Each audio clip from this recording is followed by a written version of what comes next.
Great Lakes Prepping here with another canning video for you. Today we're making a delicious roasted salsa verde, also called green salsa, completely from scratch from entirely fresh ingredients. Then I'm gonna can it all up in some pint jars so I can enjoy it for months to come. Even though it probably looks like a lot of ingredients going on here, it's a pretty simple recipe. There's just a few steps and you need a couple pieces of equipment, but we're gonna go through everything and walk through the entire process. So let's jump right in and start talking about all of our ingredients.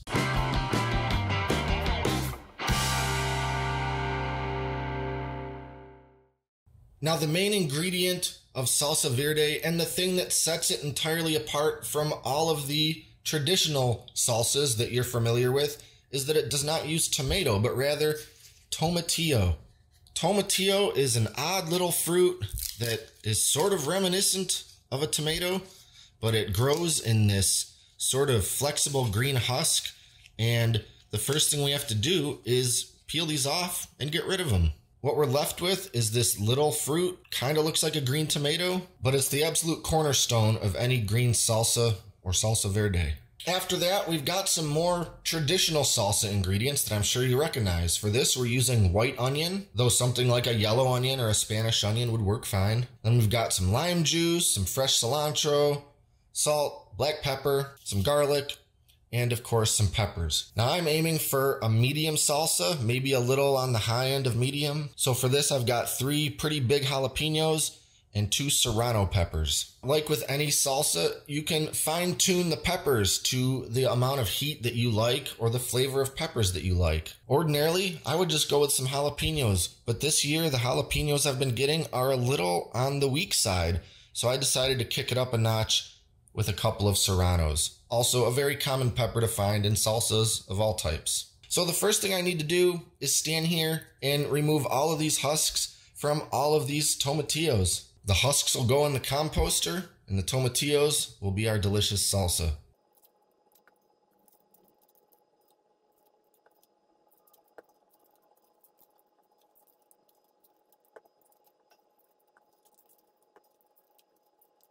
All right, we've got our tomatillos husked and washed. Now, as I mentioned, this is a roasted salsa verde, so the next thing we have to do is roast our tomatillos. And to do this, we're just going to arrange them on some foil-lined baking sheets, stem side down.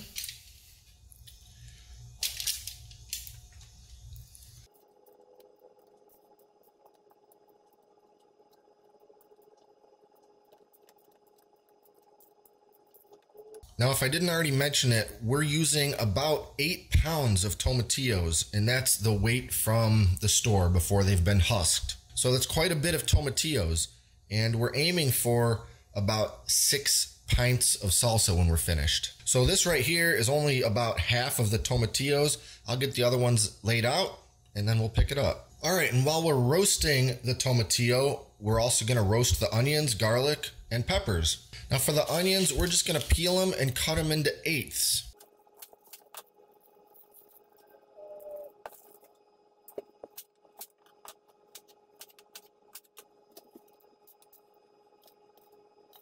For our peppers, we're just going to set them on the baking sheet whole. After they roast, we'll cut them up a little bit, take the stems off, maybe get some of the seeds out of there. And then lastly, we have about 12 cloves of garlic. Now I've got them on this kind of separate little piece of foil because these will have to come out before the rest of it. And this lets me just kind of grab this thing and remove it from the oven and leave the rest of the stuff alone. So what we have to do now is put all of this stuff in the oven, which has been heated up to 425 degrees. And we're gonna let it go for 15 minutes or until our garlic looks like it's pretty soft. Then we're gonna pull the garlic out and keep roasting the rest of the stuff for maybe another 15 minutes or until everything's starting to get a little bit of char on it.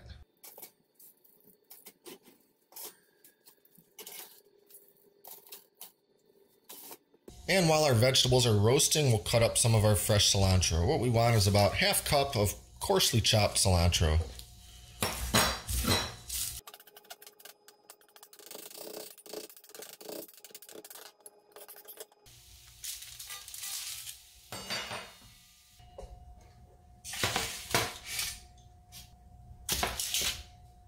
All right, vegetables are out of the oven. As you can see, they're getting a bit of a char on them. Obviously, some of the smaller tomatillos were starting to char a little quicker than some of the bigger ones, but I'm pretty happy with the general char going on all this stuff. So now I'm just gonna let all this stuff cool for a little while, basically until it's cool enough to handle, and then we're gonna move on to the next step. All right, our vegetables are pretty well cooled down, and I've got them all transferred over to the big bowl here. And now I'm just gonna take the peppers and just kind of cut the stems off. And you know, I don't really want to keep all these seeds, so I'm just gonna sort of maybe scrape most of them out. I don't care if a few of them get in there, but I don't really want all those in there. Especially these serranos, those are gonna be maybe a little too much for me.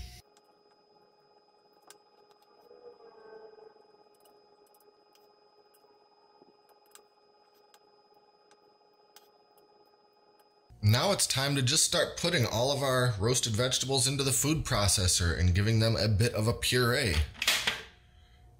Now this is going to take a couple of batches because I don't think I can fit all that in there, but we'll just do the best we can.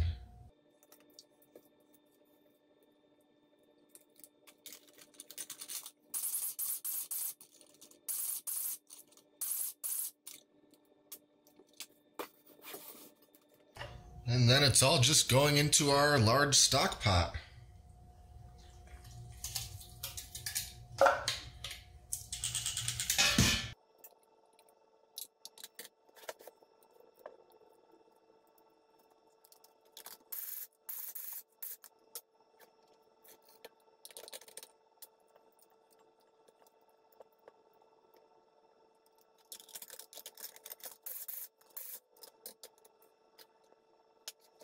All right, we've got our vegetables pureed in the food processor. Now we have a decision to make. In the bowl that was holding everything, those tomatillo released a lot of liquid into this bowl. So we have to choose, do we want to add all that liquid in, or do we want to get rid of it? If we get rid of it, the salsa will need a little less time to reduce on the stove.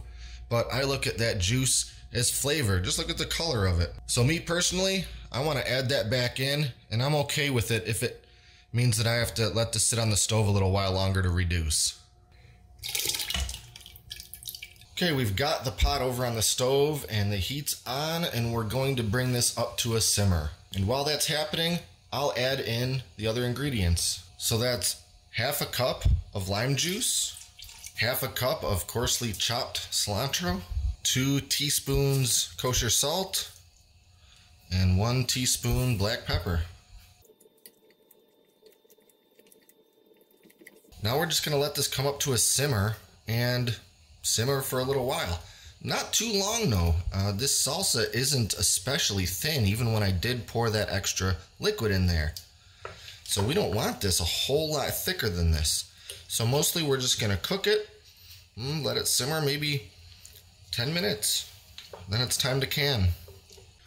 And while I was doing the other steps, of course, I got my jars sanitizing in the canner, just boiling them in some water for a few minutes to make sure they're nice and sterilized. Now I'll move them over to the counter and get them ready to put salsa in them. All right, we're ready to fill up these jars, so I'll use my handy canning funnel and start filling.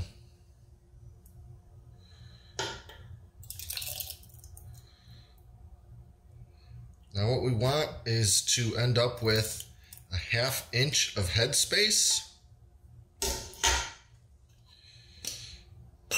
That's the amount of distance between the salsa and the top edge of the jar. And to measure that, we'll use our little debubbler / headspace measuring tool. I'll find the 1/2 inch notch there. And it looks like I need to add just a little bit more to this jar.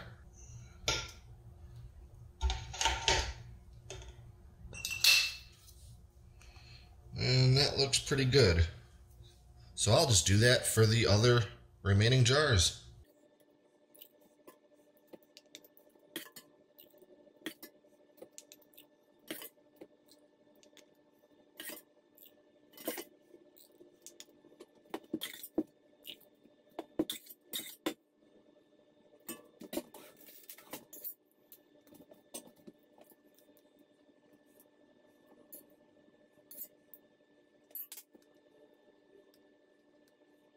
And that was just about the perfect amount of salsa. I got my 6 pints filled up, and as you can see, there's barely anything left in this pot, just enough for a couple spoonfuls for me later. The next thing we have to do, as always, is debubble it. We're gonna take our little tool here and just sort of work it around the inside walls of the jars, just to dislodge any air bubbles that might be trapped, because air bubbles are the enemy of food preservation. We want that air to be able to get forced out of the top during the canning process. And the last thing to do before putting our lids on is to very thoroughly wipe the top rim of the jars. You want to make sure to get any of that salsa off of there that might have spilled during the filling, and there's always going to be some. In fact, I made a pretty good mess, so I'm going to kind of give some of the outside of the jars a little wipe too. Keep in mind that these jars are very hot because they're filled with salsa that was simmering just moments ago, and we're putting it in jars that are still quite hot from that boiling water they were in not very long ago.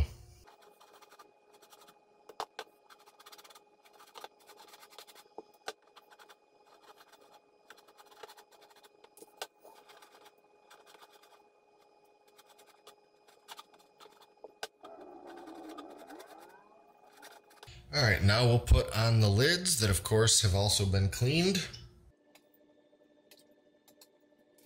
And we'll put on the metal rings. And as always, we'll tighten these just fingertip tight, pretty much to when the jar starts turning by itself. That's tight enough.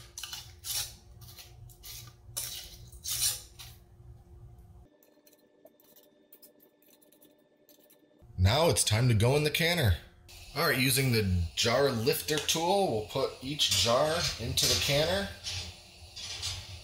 And this is still filled with water from when I was sterilizing the jars.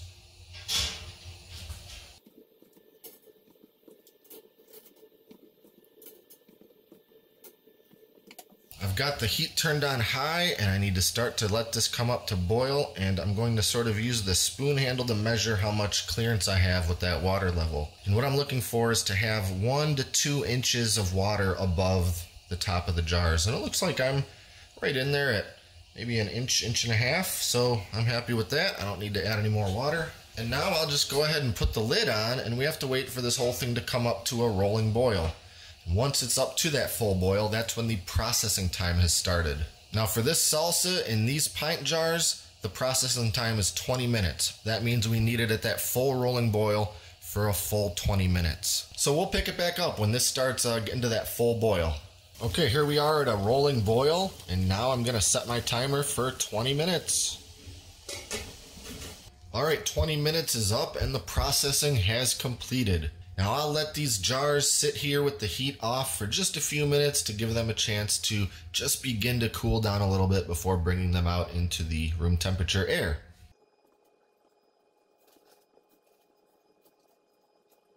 Now over the next few minutes, I'll start to hear these lids pop. In fact, I already heard one pop, and that's the sound you like to hear because it means that the seal is good and the canning was successful. Now, if after a little while, an hour, 2 hours, there's still any lids that haven't popped and the lid can be easily removed, that means the canning for that particular jar was not successful, and it means that that jar is not shelf stable. But that doesn't mean that the jar of salsa is wasted. Just stick it in the fridge and use it in the same amount of time that you might use an open jar of salsa that you bought at the store. So I'm going to let these jars sit here on the counter for quite some time, several hours, pretty much until they come completely down to room temperature before I touch them or handle them or do anything.